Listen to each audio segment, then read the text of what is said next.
first met Kwame and Deirdre at a performance of their dance company, DishiBem.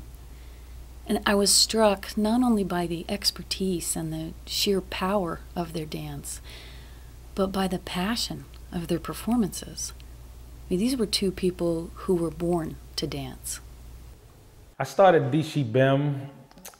Officially, our first show was March 2005, and the concept started maybe like 2003.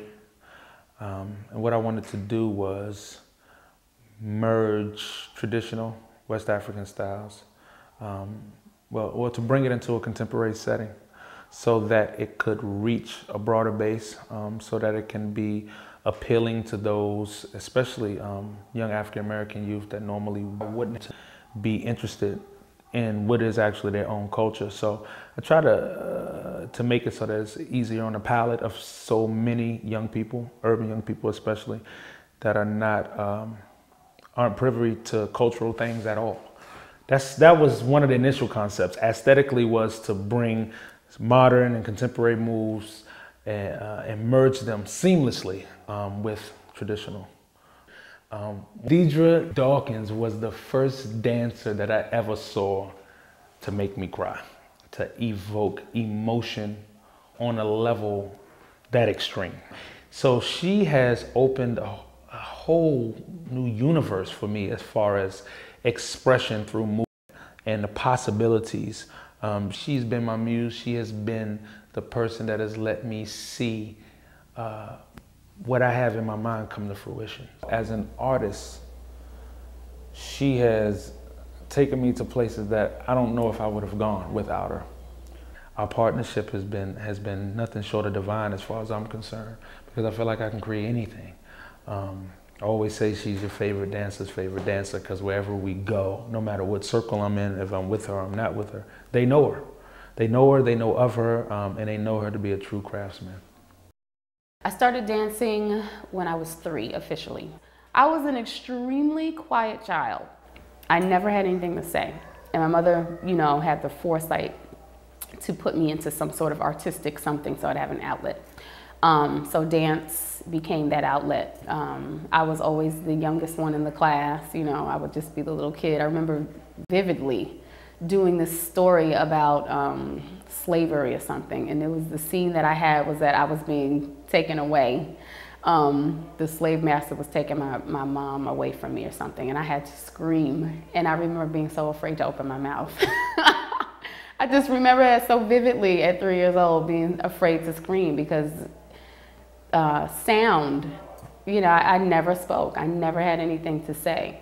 So dance became the vessel with which I communicated. That was why she put me in dance class, and I'm so grateful that she did. It opened up a whole world that I could have never imagined. After interviewing Kwame and Deirdre, I realized I could never list their accomplishments in the world of dance. The names and numbers of choreographers and teachers that they've trained under is amazing, and their performance records are international. But the thing that intrigued me even more was their commitment to mentoring youth and the way that they reach out to their community. The impact that I intend to have on youth is multidimensional. It's just different areas from which I want to address, and different things that I want them to see. Primarily what I want them to know. And this goes across the board. This crosses all cultural, all social status lines. It crosses everything.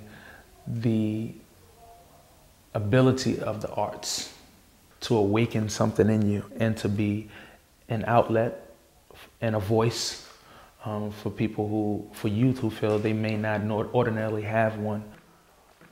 Dealing with these children and empowering them to change their lives the way that dance has changed mine, it makes it all the well worth it. And it makes me very clear about why I'm here. I have been charged to heal people through dance, and it's my driving force. It's the reason why. It is my reason why. In addition to working with the children who are constantly coming through their doors, Deirdre and Kwame offer a truly unique dance class to the community. We started a West African dance class series called the Masters at Midnight.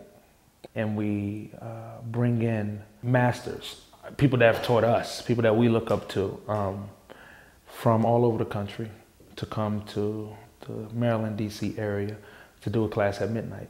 People that don't even consider themselves dancers but go to dance classes, they love to dance. What's a way to get people out at midnight and have them have a really good time and really appreciate the fact that this is something new and exciting and they want to be a part of it? Let's bring in well-known master dancers, well-known to many, unknown to some.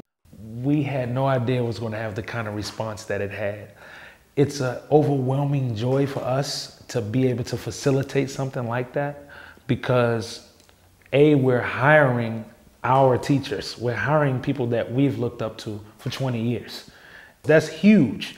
And then we are giving people, artists, performing artists, and people that are just interested in the craft and the genre, an opportunity to learn from these master teachers. And it's almost feeling like, it's kind of like we say, see you at the party, in our emails and stuff, because it is really a party, and we have the live music. So we're hiring drummers, and people come out. People come out and they have a good time, and they learn. The first class started at midnight. We didn't get out of there at 2:30. And it was great. It was a great experience. The drums are so powerful. It's that spirit, that heartbeat. It just really wakes something up inside of you, even if it is 12 midnight. So I give the credit to the drums, being able to keep us all afloat for those 2.5 to 3 hours.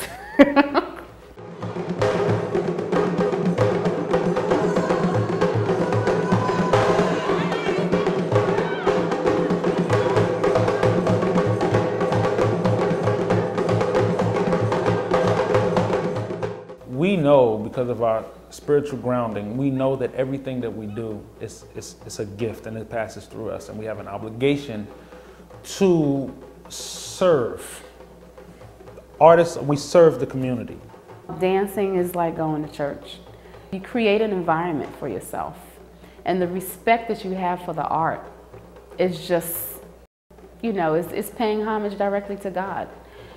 We make no money in this field. How are we able to survive? How have we been able to achieve what we've achieved? Only God. He gives us exactly what we need to do the things that we need to do His work.